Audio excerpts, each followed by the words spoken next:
Hi friends, welcome to Yashoda's cooking show. ఈరోజు మన YouTube ఛానల్లో తయారు చేయబోయే రెసిపీ పేరు గుమ్మడికాయ దప్పలం.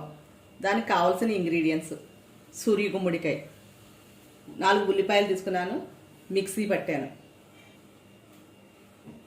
అల్లం వెల్లుల్లి పేస్ట్ 4 పచ్చిమిరపకాయలు, చింతపండు రసం, బెల్లం, కొత్తిమీర, కరివేపాకు, శనగపప్పు, మినప్పప్పు, ఆవాలు, మెంతులు, ఎండుమిరపకాయలు, సాల్ట్, పసుపు, ఇంగువ, కారం, ఆయిల్.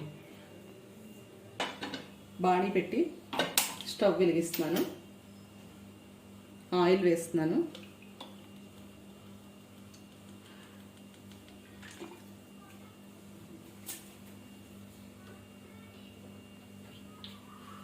శనగపప్పు, మినప్పప్పు, 1 స్పూన్ శనగపప్పు, 1 స్పూన్ మినప్పప్పు వేస్తున్నాను.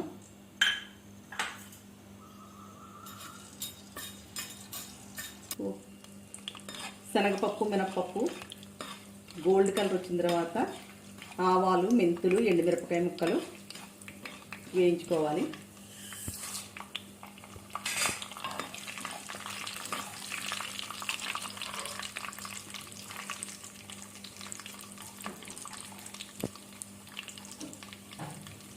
కొద్దిగా ఇంగువ,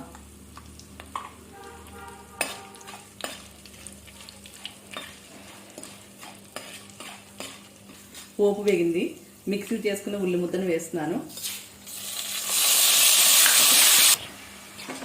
ఉల్లిపాయ ముద్దను పచ్చివాసన పోయేలా వేయించుకోవాలి, గోల్డెన్ బ్రౌన్ వచ్చేలాగా. చిటికెడు పసుపు వేస్తున్నాను.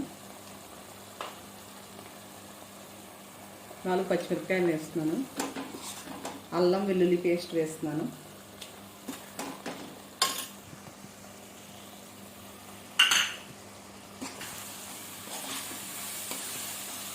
ఉల్లిపాయ పేస్ట్ వేగింది. కరివేపాకు వేస్తున్నాను.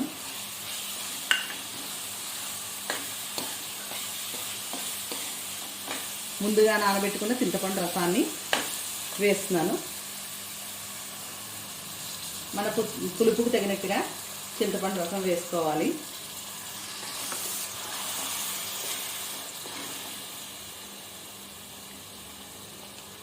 ఒక గ్లాస్ వాటర్ వేస్తున్నాను. రుచికి తగిన బెల్లం, స్వీట్ని బట్టి వేసుకోవచ్చు.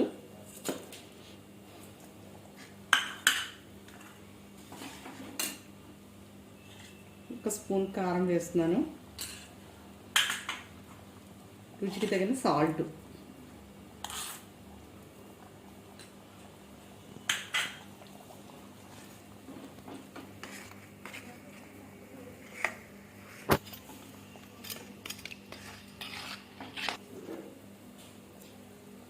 చింతపండు రసం మరుగుతోంది.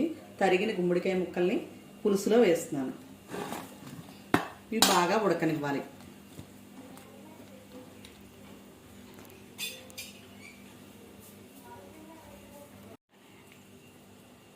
కూర రెడీ అయింది. స్టవ్ కట్టేస్తున్నాను.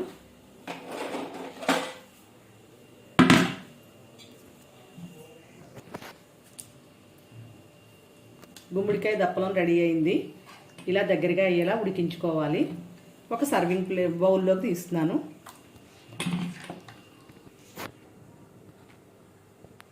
దప్పలం రెడీ అయింది. దీన్ని కొత్తిమీరతో గార్నిష్ చేసుకుంటే బాగుంటుంది.